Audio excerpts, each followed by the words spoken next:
हाँ प्यारे बच्चों, स्वागत है आप सभी का घर से पढ़ाओ अभियान के तहत।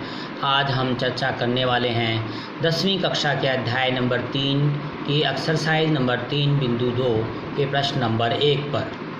प्रश्नावली 3.2 का प्रश्न नंबर 1 जो है कि निम्न समस्याओं में रैखिक समीकरण के युग्म बनाइए। हमें यानी कि यहाँ पर रैखिक समीकरण के 2 युग्म बनाने हैं और ग्राफीय विधि से उनका हल ज्ञात करना है। तो पहले प्रश्न नंबर 1 देखते हैं। कक्षा 10 के 10 विद्यार्थियों ने एक गणित की पहेली प्रतियोगिता में भाग लिया। तो इसका मतलब क्या हुआ कि यहाँ पर कुल विद्यार्थियों की संख्या कितनी है? 10। दूसरा अगर हम देखें, यदि आगे बढ़ते हैं तो यदि लड़कियों की संख्या लड़कों की संख्या से 4 अधिक हो तो प्रतियोगिता में भाग लिए गए लड़के और लड़कियों की संख्या को ज्ञात करना है। तो हमें यहाँ पे क्या ज्ञात करना है? पहले लड़के और लड़कियों की संख्या को ज्ञात करना है। तो पहले हम यही मान लेंगे कि माना लड़कियों की संख्या और तो पहले माना हमने लड़कियों की संख्या, हम लड़कियों की संख्या मानते हैं। मान लो इनकी संख्या है x और फिर हमने लड़कों की संख्या मान ली या इनकी संख्या है y।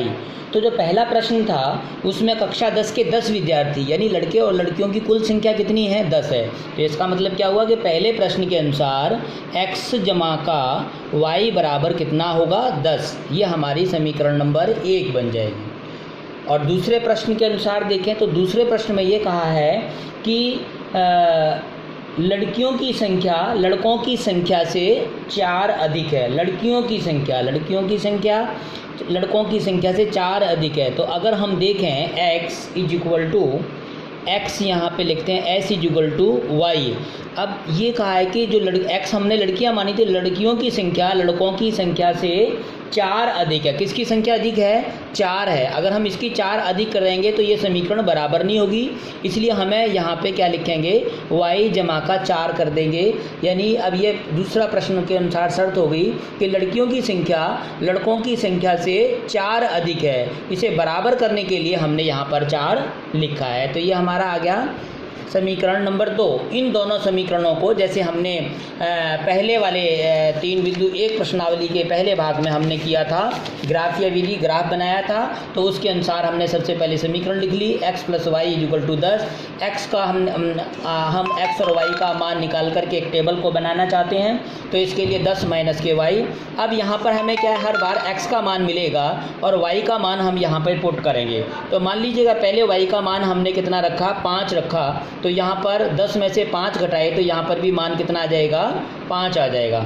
अब उसके बाद y का मान हमने हर बार y का मान रखना पड़ेगा। दूसरी बार हम y का मान मान लो हम रख रहे हैं 6 रख दिया, तो 10 में से 6 को घटाया तो कितना आएगा? 4। तो वो यहाँ पर दूसरे x का मान आ गया 4। अब तीसरी बार 3 बिंदु हम निकाल लेते हैं। तीसरी बार y का मान लो हमने रख दिया 4, तो 10 में से हमने 4 y को घटाया, कितना बचा? हमारे पास आ गया 6। तो इस प्रकार से यह हमने इसकी जो समीकरण नंबर 1 थी उसकी टेबल बना ली है, और इसी प्रकार जो हमारी समीकरण नंबर 2 है उसकी हम टेबल बनाएंगे। तो समीकरण 2 में भी हम ये मान रखते रहेंगे। पहले हमने इसका मान 1 रखा, तो 1 इसमें जोड़ेंगे, 4 और 1 5 आएगा। फिर 0 रखेंगे तो वही 4 का 4 रहेगा, माइनस का 1 रखें तो ये कितना आएगा? 3 आएगा। अब इन दोनों टेबलों को हमने क्या करना पड़ेगा कि एक ग्राफ बनाना पड़ेगा। ग्राफ के लिए पहले से आप देख रहे हैं कि दोनों तरफ लाइनें खींची जाएंगी, और ये हमारा होगा y, और तो नीचे हमारा ये हो जाएगा y का डैश हो जाएगा, ये हमारा x, और ये हमारा हो जाएगा x डैश। ये सभी हमारे प्लस होते हैं, इधर माइनस होते हैं, इधर प्लस होते हैं, और नीचे की तरफ जो है ना हमारे -1 -2 -3 -4 -5 और -6 और -7। इस प्रकार से जो है हमने इसमें ये लिख लिया है। और ग्राफ को हमने अब इन दोनों टेबलों को जो हमने ग्राफ के ऊपर अंकित करना होगा, तो देखिए किस प्रकार से हम इनके पॉइंट्स को, इस पर निर्देशांकों को हम लिखेंगे। हम पहले वाली टेबल लेते हैं। इसमें x हमारे पास दिया हुआ है 5 और y बराबर भी 5 है। तो पहले हम x की तरफ लगाएंगे, क्योंकि x प्लस का है तो प्लस का 5 हमारा यहाँ पर आएगा, और जो y भी प्लस का है तो y हमारा 5 यहाँ पर आएगा।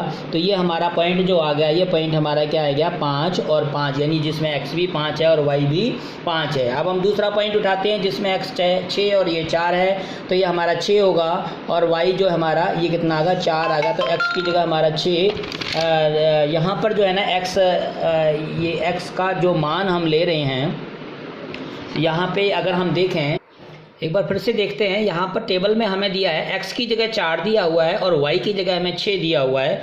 तो हम यहाँ पर x की जगह 4 देखेंगे और y जो है यहाँ पर ऊपर की तरफ 6 जाएंगे। तो पहले x का मान है 4 और y का मान है 6, और जो तीसरा मान दिया हुआ है वो x की जगह 6 है और जो y है y की जगह 4 है। तो इस टेबल में पहले हम 6 इस ढूंढेंगे इस जगह को जहाँ पर x 6 प्लस का है, तो प्लस का 6 हमारा, और इस पेन को नहीं उठाएंगे और y को और हम देखेंगे। y हमारे पास कितना दिया हुआ है, 4 दिया हुआ है, तो y का 1 2 3 4, तो हमारे यहाँ पे x कितना है 6 और y कितना है 4। तो ये 3 बिंदु आ गए हमारे पास, 1 2 3 निर्देशांक आ गए हैं। इसी प्रकार से अब हम दूसरी वाली टेबल के इन निर्देशांकों को इस पर अंकित करेंगे। तो आइएगा अंकित करते हैं। तो ये 3 बिंदु आ गए हमारे पास यहाँ पर। अब ये 3 बिंदु आ गए, एक स्केल की सहायता से हमने क्या करना है कि इनको तीनों बिंदुओं को मिलाना है। आइए मिलाते हैं इनको। इन बिंदुओं को मिलाते हुए हमने ये रेखा खींची है। ये वाली जो रेखा थी टेबल नंबर 2 की थी, जिसका x = y + 4 था, और जो ये वाली रेखा है x + y = 10 है।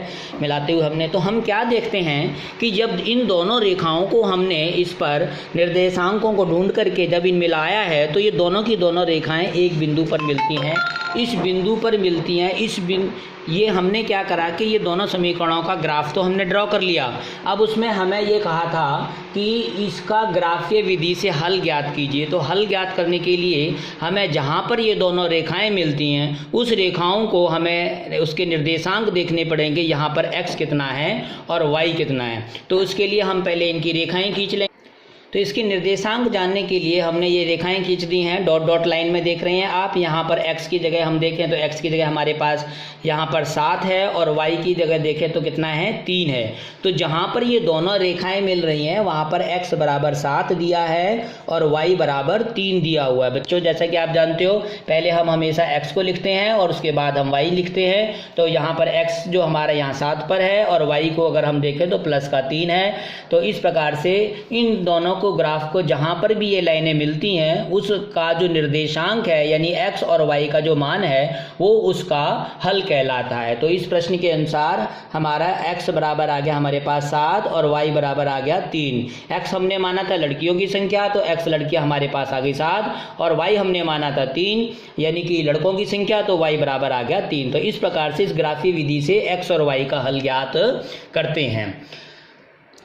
प्यारे बच्चों, प्रश्न तो हमारा यहीं पर ख़त्म हो गया। जब हमने x y का मान ज्ञात कर लिया है तो ये प्रश्न हमारा ख़त्म होता है।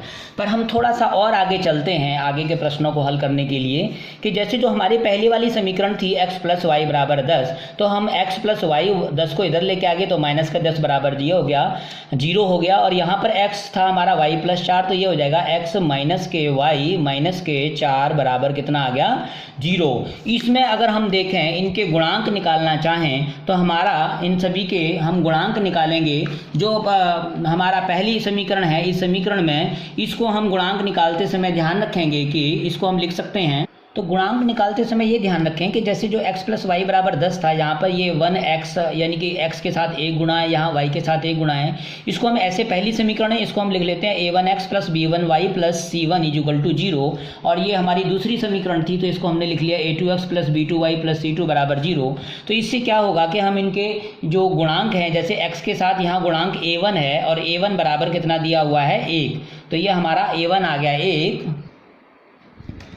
तो ये गुणांक हमने निकाल लिए। a1 यहाँ पर 1 था, b1 1 है, c1 हमारा यहाँ -10 था तो -10 आ गया, a2 हमारा यहाँ पर 1 -1 और ये -4 आ गया। अब हम ये ज्ञात करेंगे, ये देखेंगे कि a1 बटे का a2 कितना है। a1 हमारा है a1 और a2 हमारा है 1। और फिर हम देखते हैं इसमें कि b1 बटे का b2 कितना है। b1 बटे का b2 कितना है, तो ये हमारा b1 है 1 और ये हमारा आ गया -1। और फिर देखते हैं c1 बटे का c2 कितना है, तो c1 है हमारा -10 और c2 है हमारा -4। माइनस से माइनस काटेंगे, 2 से 2 पंजे 10 और 2 दूनी 4, तो ये आ गया 5/2 आ गया। 5/2 हमने 2 से काट दिया। तो हम ये हम इनसे हम ये देख सकते हैं कि जो हमारा यहाँ पर हल निकला था, तो वो हल किस किस जब ग्राफ विधि पर निकालते हैं तो कैसे कैसे इसके केसेस पॉसिबल हैं उसकी हम चर्चा कर रहे हैं। तो यहाँ पे हम a1/a2 सबसे पहले हम ये देख लेंगे कि a1/a2 क्या बराबर है b1/b2 के। तो यहाँ पर a1/a2 1/1 है, b1/b2 क्या है, ये 1 है और ये क्या है, माइनस के 1 है। तो ये दोनों बराबर नहीं है, दोनों बराबर नहीं है। तो जब ये a1/a2 बराबर नहीं होते b1/a2, तो उसमें जब वो ग्राफ बनाते हैं जैसा कि अभी हमने इसमें बनाया था, तो रेखाएं आपस में प्रतिच्छेद करती हैं, रेखाएं प्रतिच्छेद करती हैं, रेखाएं आपस में, ग्राफ की जो रेखाएं वो आपस में प्रतिच्छेद करती हैं और एक्स वाई का एक हमें हल मिल जाता है। और अगर मान लीजिएगा दूसरे केस के तहत, अगर मान लो a1/a2 बराबर है b1/b2 बराबर है c1/c2, अगर मान लीजिएगा ये तीनों ही बराबर हैं, तो इसका मतलब क्या है कि जो रेखाएं होंगी वो कैसी होंगी, संपाती होंगी। संपाती का अर्थ क्या है प्यारे बच्चों, संपाती का अर्थ ये है कि जैसे जो एक रेखा है, जो ये दूसरी रेखा के 3 बिंदु, वो सारी एक ही रेखा पर सभी बिंदु होंगे, यानी दोनों रेखाएं एक पर होंगी, संपाती होंगी, और उसके हम लिखते हैं कि उसके अनेक हल होंगे, उसके अनेक हल होते हैं। जैसे ये रेखाएं प्रतिच्छेदी थी तो इसका एक ही अद्वितीय हल है, इसका एक ही हल संभव है यहाँ पे, और इसके कितने हल संभव है, अनेक हल संभव है अगर ये तीनों बराबर हों। और तीसरी स्थिति जो आती है कि a1/a2 बराबर तो है b1/b2, पर ये बराबर नहीं है c1/c2 के। अगर ये बराबर नहीं है तो इसका मतलब क्या हुआ कि जहां पर जो रेखाएं, जो दोनों रेखाएं जो जब हम ग्राफ पर बनाएंगे तो दोनों रेखाएं समांतर होंगी, और जब दोनों रेखाएं समांतर होंगी तो आगे पीछे मिलाओ कहीं भी नहीं मिलेंगी, और जब कहीं भी नहीं मिलेंगी तो उनका कोई हल संभव नहीं है। रेखाएं कैसी होंगी, इसमें रेखाएं होंगी, इसमें समांतर रेखाएं होंगी, दोनों रेखाएं समांतर होंगी, और इसका कोई हल नहीं होगा, क्योंकि जब मिलेंगी नहीं तो कोई हल नहीं होगा। तो प्यारे बच्चों, जब हम ऐसे प्रश्नों को हल करते हैं तो इसको हम इनके गुणांकों को देख करके ये पहचान सकते हैं कि कौन सी संख्याओं का हल संभव है, एक अद्वितीय हल संभव है, और कौन सी संख्याएं ऐसी हैं जिनसे अनेक हल है अगर ये तीनों बराबर हैं, और कौन सी संख्याएं ऐसी हैं जो समांतर रेखाओं में जिसका कोई हल नहीं होगा। ये तभी पॉसिबल है जब a1/a2 हो, b1/b2 हो, पर c1/c2 के बराबर ना हो। तो इस प्रकार से इस प्रश्नावली के कुछ और अन्य प्रश्न हैं, उनको हल करने का प्रयास करेंगे। बहुत बहुत धन्यवाद, और मैं आशा करता हूँ आपको समझ आ गया होगा, और यदि किसी प्रकार की प्रॉब्लम को फेस करते हैं तो आप व्हाट्सएप पे संपर्क कर सकते हैं। Thank you.